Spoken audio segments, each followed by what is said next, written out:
छात्रहित में और 2018 से पेपर लीक के खिलाफ लड़ रहा हूँ। और मैं तब से चिल्ला चिल्ला कर कह रहा हूँ कि बड़े बड़े जो शिक्षा माफिया है, सेटर हैं, जो IAS IPS इसमें संलिप्त रहते, बड़े बड़े कोचिंग शिक्षक रहते, उनको राजनीतिक संरक्षण मिलता है। और आज देखिए सारा चीज उजागर हो रहा है ना, बड़े बड़े सेटर का फोटो के बड़े बड़े नेता के पास है, नेता के साथ है, और टिकट भी मिल जाता है। चिराग पासवान जी ने टिकट दिया संजीव मुखिया की पत्नी को, उसके बाद रंजीत डॉन को, जबकि ये लोग पहले से FIR में इनका नाम है, जेल जा चुके हैं, वैसे लोगों को टिकट ये लोग देते हैं।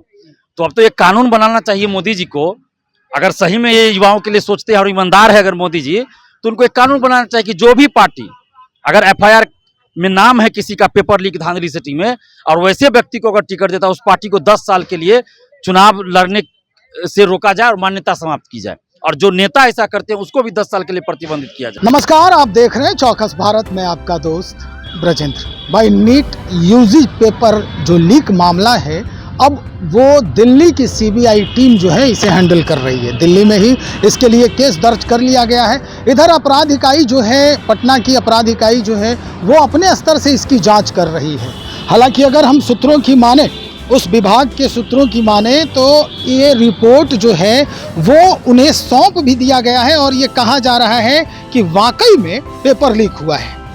कई सवाल हैं, कई लोग इस बाबत बहुत सारी बात कर रहे हैं, कई लोगों के जहन में बहुत कुछ चल रहा है। हमारे साथ आज स्टूडेंट लीडर हैं, यानी छात्र नेता दिलीप हैं। दिलीप जी से हम बातचीत करेंगे। कई बार ऐसा होता है, दिलीप जी के जहन में क्या कुछ चल रहा है इस बात को लेकर।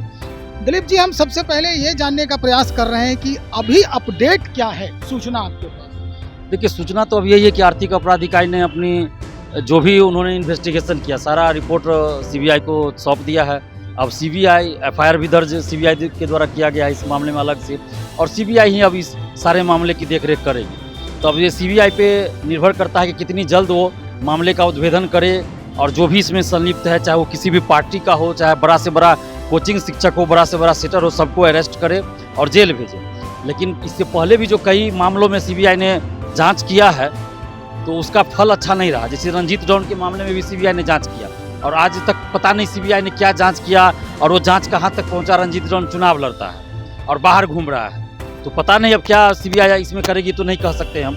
लेकिन केंद्र सरकार और खासकर मोदी जी से हम ये कहना चाहते हैं कि जब पेपर ही लीक है तो रिजल्ट का कोई मतलब नहीं रहा। परीक्षा रद्द कर दीजिए आप और पुनर्परीक्षा करवाइए, और इधर अपना जाँच चलते रहेगा, CBI जाँच करे। और एक समय सीमा भी होनी चाहिए थी कि इतना समय के अंदर जाँच कर ली जाए और स्पीडी ट्रायल करके इन लोगों को सजा दिलानी जाए। नहीं तो पता चलता है कि जो अरेस्ट भी हुआ 2 महीना 3 महीना में बाहर आ जाता है, और 10 साल तक उसकी सुनवाई नहीं केस की होती है। तो इन सब मामलों में त्वरित कार्रवाई जरूरी है, और पेपर लीक कोई एक परीक्षा का नहीं अब है, अब तो सारे परीक्षाओं का पेपर लीक हो रहा है। और अब तो ऐसा हो गया कि दरोगा, सिपाही या BPSC या चपरासी के परीक्षा का पेपर लीक की बात नहीं रहा कि और आदमी को उससे मतलब नहीं रहेगा। अब तो भारत के एक एक नागरिक से मतलब हो गया। क्यों? क्योंकि ये नीट पेपर लीक है, यानी नीट परीक्षा पास करके लोग डॉक्टर बनेंगे, मेडिकल कॉलेज में एडमिशन होगा, डॉक्टर बनेंगे। और ये जो फर्जीवाड़ा करके डॉक्टर बनेंगे तो इलाज कैसे करेंगे? और शायद ही कोई ऐसा आदमी हो जो कभी जिंदगी में डॉक्टर के पास न जाए। इस युग में खासकर जाना ही पड़ता है, अस्पताल जाना पड़ता है, डॉक्टर के पास जाना पड़ता है। और अगर ये ऐसे फर्जी डॉक्टर इलाज करेंगे तो क्या इलाज करेंगे? किडनी बेच देगा, मरे हुए आदमी का 2-2 दिन तक इलाज करेगा, पैसा वसूलेगा। वो करता है तो तौलिया चाकू अंदर छोड़ देता है, कभी कोई दूसरा नस काट दिया, आदमी मर जाता है, कोई और बीमारी हो जाता है।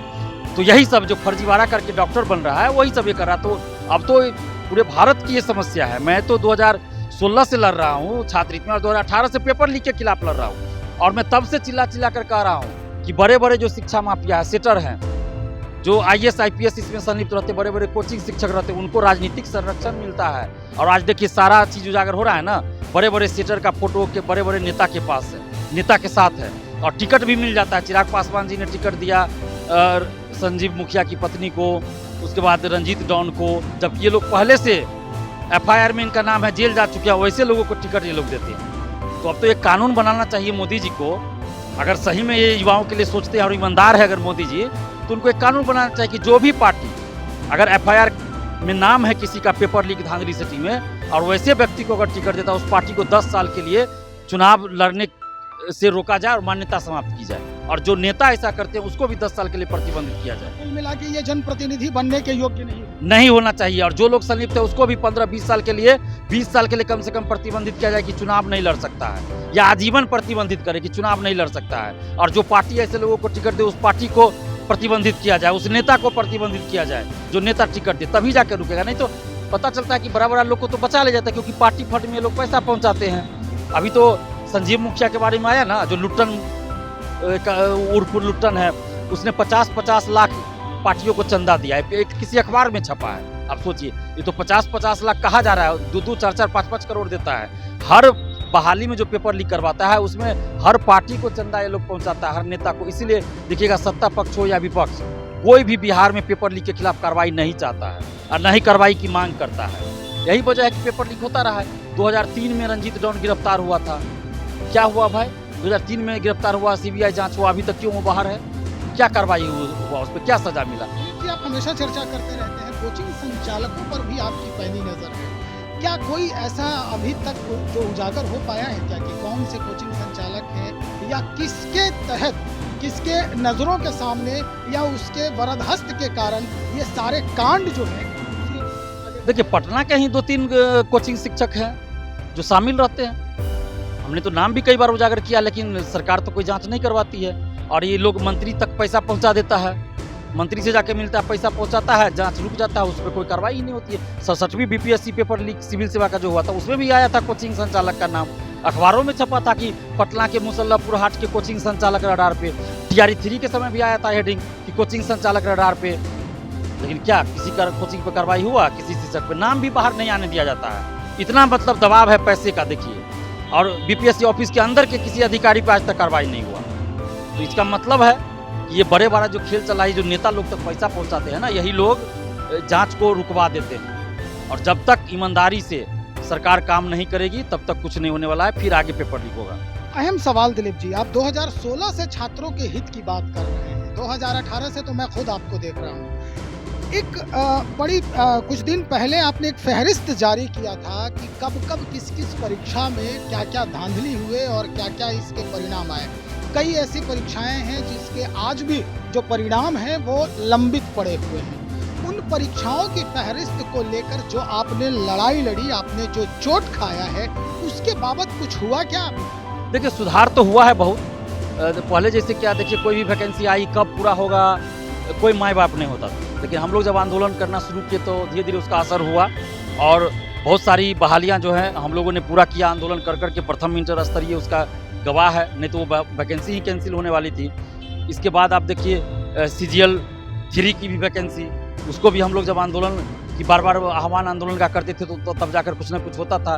तो वो भी समय पे हालांकि नहीं कह सकते, लेकिन ज़्यादा समय उसमें नहीं लगा। जैसे कि ये सचिवालय सहायक 1 और 2 में जितना समय लगा उससे बहुत कम समय 3 में लगा, तो ये सुधार हुआ। उसके बाद पहले देखिए पेपर लीक होता था, मीडिया में 1-2 बार चल गया, बंद हो जाता था।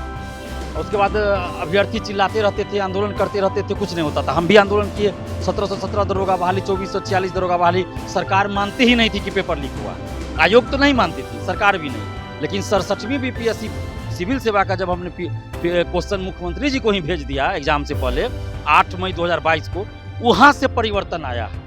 और वहाँ से हालांकि उसमें हमको पुलिस का भी मतलब उसके आक्रोश का, कोप भाजन का, कार्रवाई का शिकार होना पड़ा। ज़बरदस्ती घसीट के उठा के ले जाया गया, हम ही को 8 घंटा 9 घंटा रखा गया, पूछताछ किया गया।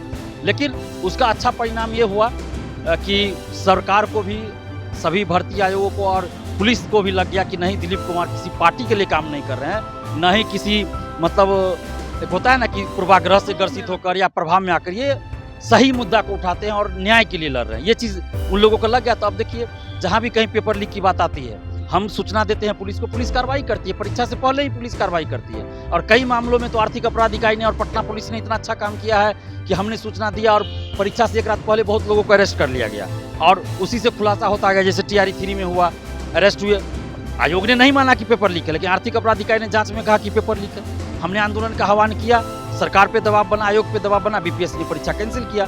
CGL 3 का एक शिफ्ट का कैंसिल हुआ, सिपाही का पेपर लीक हुआ तो कैंसिल हुआ, 67वीं का कैंसिल करना पड़ा।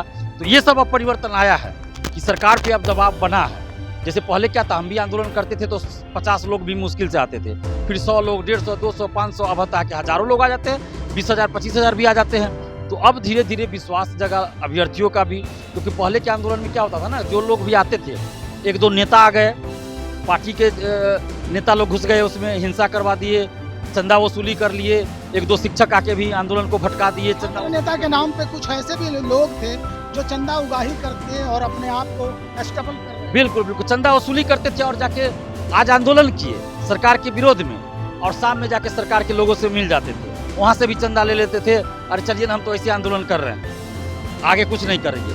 1717 दरोगा का जो पेपर लिखा 2018 में ही हुआ, आंदोलन हुआ, हम लोग लाठी खाए उसमें, हम उसमें नेतृत्व नहीं कर रहे थे, हम भी भीड़ का हिस्सा थे। हमने करीब से उस आंदोलन को देखा कि जो शिक्षक उसमें आ रहे हैं, जो नेता आ रहे हैं, अभ्यर्थियों को मार खिला दे रहे हैं, अपने पहले गायब हो जा रहे हैं, और जाके नेता से मिल रहे हैं, अपने टिकट का बात कर रहे हैं कि हमको टिकट दे दीजिए, आंदोलन स्थगित कर देते हैं। कोई नेता जा रहा है तो अपने ऊपर FIR दर्ज है, वो सब वापस करवा ले रहा है और आंदोलन को गुमराह कर दिया है। फिर जब नीतीश कुमार जी बोल दिया कि हम इसका जाँच करवाएंगे, तब जाके कोर्ट में केस करवा दिए ये लोग। अब जब केस हो गया तो सरकार ने सीधा कहा कि मामला कोर्ट में है, तो जो कोर्ट आदेश देगा वही होगा। और बाद में जो सबूत था उसको भी इन शिक्षकों ने, जो नेता लोग आए थे इसमें नेतागिरी करने, उन लोगों ने सबूत भी मिटवा दिया। 1717 दरोगा कुछ नहीं हुआ। उसके बाद ही 2018 के बाद, उसी आंदोलन के बाद हमने ये ठान लिया कि आगे से मैं आंदोलन का नेतृत्व करूंगा और किसी भी नेता या शिक्षक को नहीं आने दूंगा। उसके बाद देखिए हमने संघर्ष किया, धीरे धीरे आज असर हुआ है कि परीक्षा केंद्र, तो उससे पहले बताइए कोई भी आंदोलन से परीक्षा केंद्र नहीं होता था, नहीं सरकार। आखिर में एक सवाल ये कि नीट यूजी के जो अभ्यर्थी हैं, जो एस्पिरेंट्स हैं, जिनको अभी बहुत ज़्यादा स्ट्रेस से गुजरना पड़ रहा होगा इस परीक्षा पेपर लीक के मामले में, किन लोगों से आपकी बात क्या हुई है? उन लोगों से कुछ बातचीत हुई है? क्या चल रहा है उनके जहन में? क्या अब वो कोई नया जो है वो परिवर्तन चाहते हैं या फिर आंदोलन का रूप? देखिए अभ्यर्थी बहुत परेशान हैं, और इसमें तो बहुत कम उम्र के बच्चे रहते हैं, कम उम्र की बच्चियां हैं, सब परेशान। हमारे पास तो कोटा से भी फ़ोन आता है, बिहार के भी अलग अलग जिलों से स्टूडेंट्स का फ़ोन आता है, वो लोग बहुत परेशान हैं और गार्जियन भी परेशान है अब। और वो लोग यही चाहते हैं कि NTA से परीक्षा नहीं आयोजित करवाई जाए, NTA जैसी संस्था को बर्खास्त किया जाए और इसका एग्ज़ाम अलग तरीके से, जैसे पहले CBSE मेडिकल लिया करती थी, उसी CBSE मेडिकल, ये CBSE बोर्ड ही मेडिकल की परीक्षा ले, CBSE पहले लेता था ना एग्जाम, उसी तरह लिया जाए फिर अलग से। NTA पे भरोसा किसी को नहीं है, भले आप उसके हेड को बदल दीजिए, उससे कोई फर्क नहीं पड़ता है। तो NTA को ही बर्खास्त किया जाना चाहिए, भंग किया जाना चाहिए, और जैसे पहले CBSE एग्जाम लिया करती थी मेडिकल का, वैसे ही ले, और पारदर्शिता लाए, और धांधली सेटिंग ना हो, पेपर लीक ना हो, और नीट परीक्षा रद्द हो, ये सभी मांग कर रहे हैं। नीट परीक्षा रद्द किया जाए। आंदोलन की भी बात चल रही है, अभ्यर्थी लोग एकजुट हो रहे हैं, अगर परीक्षा रद्द नहीं होती है तो फिर आंदोलन तो करेंगे, ये लोग सड़क पे उतर जाएंगे। चलिए, बहुत शुक्रिया जानकारी देने के लिए। हमारे साथ छात्र नेता दिलीप हैं, जो हमेशा से छात्र के हित की बात करते हैं, जरूरत पड़ने पर ये सरकार के सामने भी जाकर दो दो हाथ करने को तैयार रहते हैं। चलिए हम देखते हैं नीट यूजी में जो जिस तरह की धांधली हुई है, और हालांकि जो सरकारी संस्थान हैं उन्होंने भी ये स्वीकारा है कि कहीं न कहीं इसमें घपला हुआ है, घोटाले हुए हैं और पेपर लीक हुआ है। छात्र नेता दिलीप से हमारी बातचीत हुई। बातचीत के दौरान इन्होंने स्पष्ट कर दिया है कि अगर सरकार इनकी बात नहीं मानती है तो जो छात्र हैं, अभ्यर्थी हैं, वो अपने ढंग से एक नेतृत्व में ये आंदोलन का स्वरूप इख्तियार कर सकते हैं। इसके पहले अगर सरकार इनके हित की बात करती है तो बेहतर है, अदरवाइज आने वाले समय में कुछ भी कहा नहीं जा सकता है। तब तक इंतजार करें, बने रहे हमारे साथ। बहुत शुक्रिया आपका।